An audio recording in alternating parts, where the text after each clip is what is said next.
त्रिवेज मीडियाच्या प्रेक्षकांचं पुन्हा एकदा स्वागत।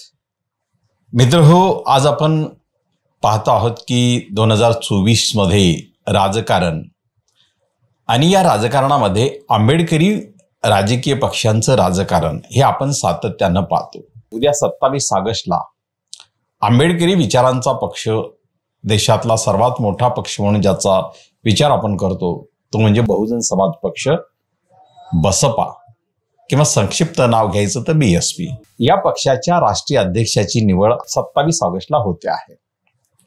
याच दरम्यान अफवा उठल्या की मायावती ह्या राजकीय संन्यास घेणार आणि मायावती यांनी मात्र ताबडतोब या अफवांचं खंडन केलं। या अफवांचं खंडन करताना त्यांनी म्हटलं की राजकारणातून संन्यास घेण्याचा प्रश्नच नाही, अखेरचा श्वास असेपर्यंत म्हणजे डॉक्टर बाबासाहेब आंबेडकर आणि मान्यवर कांशीराम यांनी जसं अखेरच्या श्वासापर्यंत त्यांचं कार्य केलं, अगदी त्याच प्रेरणा मला आहेत आणि म्हणून मी अखेरच्या श्वासापर्यंत राजकारणातून संन्यास घेणार नाही हे त्यांनी जाहीरपणे सांगितलं। मायावती यांच्या नेतृत्वामध्ये बहुजन समाज पक्ष हा पूर्ण बहुमतापासून तर आज विधानसभेमध्ये केवळ एक जागेपुरता असा उरलेला आहे। म्हणजे 1989 पासून हा पक्ष निवडणुका लढत राहिला आणि पहिल्याच निवडणुकीत या पक्षाने विधानसभेत 13 जागा घेऊन भारताच्या राजकारणामध्ये फुले आंबेडकरी राजकीय पक्षाचं अस्तित्व अगदी ताकदीने त्यांनी उभं केलं। अर्थात त्यावेळी मान्यवर कांशीराम यांच्या कल्पकता, यांचं संघटन, यांचं नेतृत्व पक्षाला होतं। 15 डिसेंबर 2001 ला मान्यवर कांशीराम यांनी मायावती यांना पक्षाचा वारस घोषित केलं आणि त्यानंतर पक्षाची सारी सूत्र मायावती यांच्याकडे आली। अर्थात त्यापूर्वीच त्या 2 वेळा उत्तर प्रदेशच्या मुख्यमंत्री बनलेल्या होत्या, 1995 मध्ये आणि त्यानंतर 1997 मध्ये। 6 महिन्याच्या कालावधीसाठी त्या 2 वेळाच्या मुख्यमंत्री झाल्या। त्यानंतर 2002 मध्ये देखील त्या पुन्हा मुख्यमंत्री झाल्या आणि 2007 मध्ये मायावती यांच्या नेतृत्वाखाली बहुजन समाज पक्ष हा पूर्ण बहुमताने सत्तेवर आला। त्यावेळेस त्याला त्या सभागृहामध्ये 206 जागा मिळाल्या। 402 जागांच्या या सभागृहात बसपाला 206 जागा मिळाल्या, म्हणजे पूर्ण बहुमत या पक्षाला राजकीय सत्तेसाठी मिळालं। पक्षाचा उंच सखल आलेख हा जरी होत राहिला, परंतु अलीकडच्या काळामध्ये आणि खास करून 2019च्या नंतरच्या राजकारणामध्ये मायावती यांच्या राजकारणाची सातत्यानं जी चर्चा होते, त्या चर्चेमध्ये खरं तर त्यांना फुलेशाह आंबेडकरी विचारांच्या संघटनांकडूनच किंवा त्या समाजाकडूनच अधिक टीकेला सामोरं जावं लागलं आहे। 2014 मध्ये बहुजन समाज पक्षाला लोकसभेत 0 जागा मिळाल्या आणि मतांची टक्केवारी देखील घटली, परंतु 2019 मध्ये उत्तर प्रदेशचे 2 माजी मुख्यमंत्री म्हणजे बसपाच्या मायावती आणि सपाचे अखिलेश सिंग यादव यांनी सपा बसपा युती केली आणि त्यामध्ये अजित सिंग यांचा राष्ट्रीय लोकदल देखील सामील होता।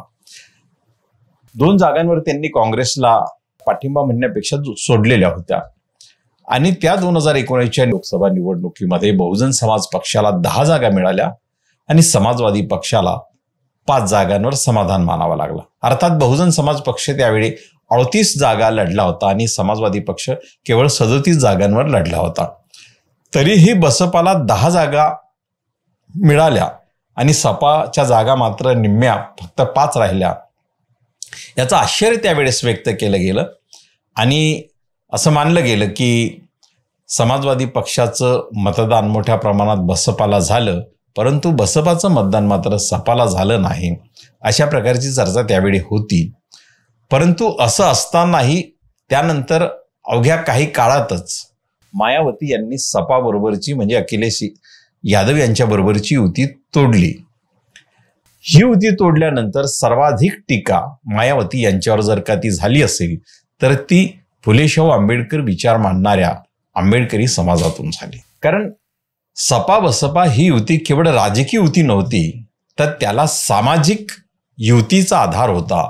म्हणजे SC ST OBC अशा प्रकारचं ते समीकरण बनलेलं होतं आणि हे समीकरण सामाजिकदृष्ट्या स्थायी बनावं यासाठी त्या क्षेत्रातल्या त्या समाजातल्या बुद्धिजीवींनी मोठ्या प्रमाणावर प्रयत्न केले होते आणि त्यांनी तशा प्रकारची अपेक्षाही ठेवली होती. परंतु मायावती यांनी ही युती तोडल्यानंतर या आंबेडकरी विचारांच्या समाजातच मोठ्या प्रमाणात नैराश्य किंवा टीका झाली आणि त्यानंतर मायावती यांचं मात्र मतदानाची टक्केवारी देखील घसरत आली. त्यानंतर 2019च्या लोकसभेनंतर 2022ला जी विधानसभा निवडणूक उत्तर प्रदेशमध्ये झाली, या 2022च्या उत्तर प्रदेश निवडणुकीमध्ये जर का आपण पाहिलं तर मायावती यांच्या म्हणजे नेतृत्वातील बहुजन समाज पक्षाला 30% अधिक मतदान घेण्यापर्यंत गेला होता. त्या पक्षाला अवघ्या 12% मतदानावर समाधान मानावं लागलं आणि केवळ 1 जागा विधानसभेची 2022ला बहुजन समाज पक्षाला मिळाली. 2024च्या लोकसभा निवडणुका ज्या झाल्या, या 2024च्या लोकसभा निवडणुकीमध्ये देखील बसपाच्या लोकसभेच्या जागा या शून्यावर गेल्या. 2014 आणि 2024 हे 2 वर्ष वगळले तर बसपाचं 0 प्रतिनिधित्व लोकसभेत कधीही राहिलेलं नाही. त्याचप्रमाणे विधानसभेत उत्तर प्रदेश विधानसभेत देखील बसपाच्या जागा कायम किमान 2 आकडी राहिलेल्या, परंतु 2022च्या विधानसभा निवडणुकीत त्यांना अवघी 1 जागा मिळाली आणि याचा परिणाम होता की सपा बसपा युती जी 2019 मध्ये झाली होती आणि त्यानंतर लगेच लोकसभेच्या निवडणुकीनंतर काही काळातच तुटली होती, त्याचा सामाजिक जो परिणाम झाला होता तो 2022च्या विधानसभा निवडणुकीत दिसला. 2024च्या लोकसभा निवडणुकीत अशी अपेक्षा होती की देशाचं वातावरण सत्ताधारी आणि विरोधक यामध्ये विभाजन होत असताना बहुजन समाज पक्ष हा इंडिया आघाडीचा घटक होईल अशी अपेक्षा जवळपास देशभरात बाळगली जात होती. परंतु अखेरपर्यंत इंडिया आघाडीचा घटक बहुजन समाज पक्ष बनला नाही आणि त्यामुळे त्यांच्यावर मायावती यांच्या नेतृत्वावर आरोप असा झाला की ते छुप्या पद्धतीनं सत्ताधारी पक्षाला मदत करू पाहत आहेत का असा संशय त्यांच्या राजकारणाच्या विषयी घेतला गेला. हा केवळ राजकीय पक्षांनीच अशा प्रकारचा संशय घेतला असं नाही, तर समाजातल्या धुरीणांनी देखील हा संशय घेतला आणि त्याचा परिणाम असा झाला की लोकसभा निवडणुकीमध्ये मायावती यांच्या पक्षाला अवघ्या 9% म्हणजे उत्तर प्रदेशात 9% आणि एकूण लोकसभेचा विचार केला तर त्यांना 2.2% मतांवर त्यांना समाधान मानावं लागलं. राजकारणाचा आलेख हा चढता उतरता असू शकतो, नेतृत्वाचं करिश्मा कमी जास्त होऊ शकतो. त्या यशा अपयशाला राजकारणामध्ये नेहमीच कन्सिडर केलं जातं, त्याचा विचार केला जातो. परंतु बहुजन समाज पक्षाच्या यशा अपयशाचा विचार देखील असाच केला गेला. मात्र 2014 नंतर देशाच्या एकूण राजकीय क्षितिजावर ज्या पद्धतीनं बदल झाले किंवा जसं वातावरण दिसू लागलं, त्यानंतर 2014च्या लोकसभा निवडणुकीनंतर मायावती या सातत्यानं राजकीय सत्तेच्या दबावात येत असल्याची एक चर्चा सार्वजनिकरित्याही होते आणि समाज घटकांमध्येही होते. आंबेडकरी विचारधारा, फुले शाहू आंबेडकरी विचारधारा जोपासणाऱ्या समूहामध्ये होते. मात्र मायावती यांच्या नेतृत्वात राजकीय करिश्मा असल्यामुळे ते आज नाही तर उद्या यातून बाहेर येतील. परंतु गेली 10 वर्ष त्यांनी राजकारणाच्या या दबावातून बाहेर येण्याचं साहस दाखवलं नाही, अशीच लोकांची भावना झाली आणि त्याचा परिणाम बहुजन समाज पक्षाच्या मतदानाच्या टक्केवारी सातत्यानं घटत गेलेला आपल्याला दिसतो. 2022च्या उत्तर प्रदेश विधानसभेच्या निवडणुकीत जसा तो कमी झाला तसा 2024च्या लोकसभा निवडणुकीत तो अवघा 9%वर येऊन ठेपलेला आहे. आणि मग उत्तर प्रदेशामधील बसपाचा कोवर समुदाय जो आहे, म्हणजे ज्याला आपण बसपाची खरी वोट बँक किंवा बेस मास ज्या समूहाला म्हटलं पाहिजे, तो जाटव समाज जो आंबेडकरवादी आहे तो देखील या पक्षापासून लोकसभेच्या निवडणुकीत दुरावला अशी चर्चाच केवळ नाही तर लोकसभेच्या आकडेवारीमधून देखील हे सिद्ध होतं. 19% जे 2019ला त्यांना जी टक्केवारी होती ती या निवडणुकीत अवघी 9% राहिली, म्हणजे 10% मतदान हे शिफ्ट झालं. आणि हे शिफ्ट झालेलं मतदान नेमकं कुठे गेलं, तर ज्या पक्षाच्या जागा वाढल्या असतील नेमकं त्यांना हे गेलं. आणि उत्तर प्रदेशमध्ये इंडिया आघाडीच्या जागा वाढल्या आणि इंडिया आघाडीमध्ये खास करून ज्यांचा विचार केला जाईल ते दोनच पक्ष प्रामुख्यानं आपल्या नजरेसमोर येतात. त्यातला पहिला अखिलेश सिंग यादव यांच्या नेतृत्वातील समाजवादी पक्ष आणि दुसरा राहुल गांधी यांच्या नेतृत्वातील काँग्रेस पक्ष. समाजवादी पक्षाला जवळपास 37 जागा उत्तर प्रदेश लोकसभा निवडणुकीत मिळाल्या आणि काँग्रेसला देखील या निवडणुकीत जवळपास 7 जागा मिळाल्या. तर अशा पद्धतीनं म्हणजे भाजपाच्या जागा या जवळपास 29ने त्या ठिकाणी घटवल्या गेल्या.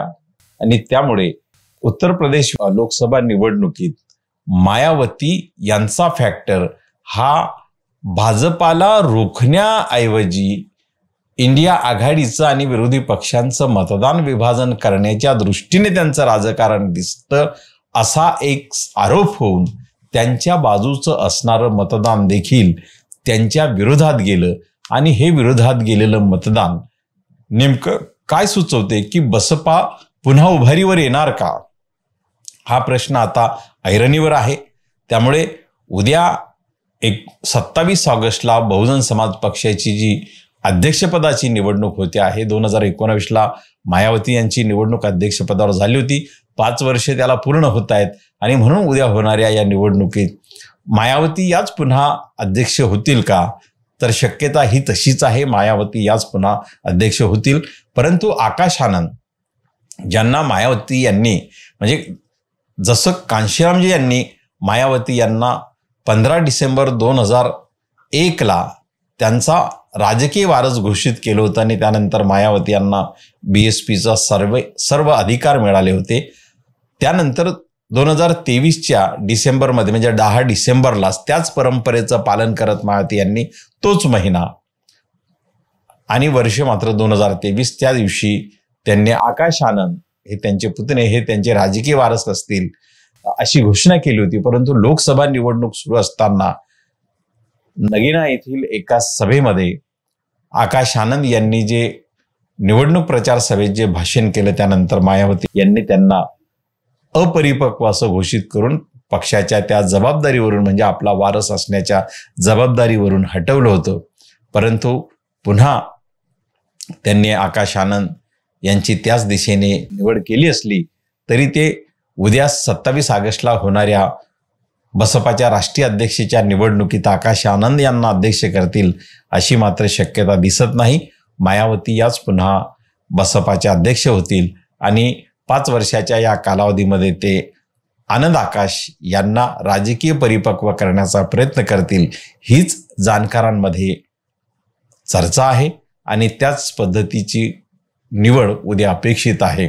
मायावती यांच्या नेतृत्वामध्ये बसपाने पूर्ण बहुमताची सत्ताही मिळवली आणि बसपा आज उत्तर प्रदेश विधानसभेत अवघ्या 1 जागेवर आहे आणि लोकसभेमध्ये त्याचं 0 प्रतिनिधित्व आहे.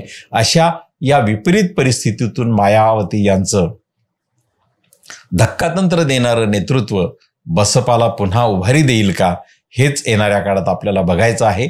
मात्र मायावती या पुन्हा 5 वर्षासाठी बसपाच्या अध्यक्ष निवडल्या जातील यात कोणतीही शंका नाही. या व्यतिरिक्त जर काही थोडीशी अपेक्षा उरली तर ती मायावती यांच्या धक्कातंत्राचा राजकारणाचा भाग असेल जर अध्यक्षपदावर इतर कोणाची निवड झाली तर. अन्यथा मायावती याच पुन्हा 5 वर्षासाठी बहुजन समाज पक्षाच्या अध्यक्षा होतील यात मात्र कोणतीही शंका नाही. धन्यवाद. हा व्हिडिओ आवडला तर शेअर करा. आमचे चॅनल सबस्क्राईब करायलाही मात्र विसरू नका. धन्यवाद.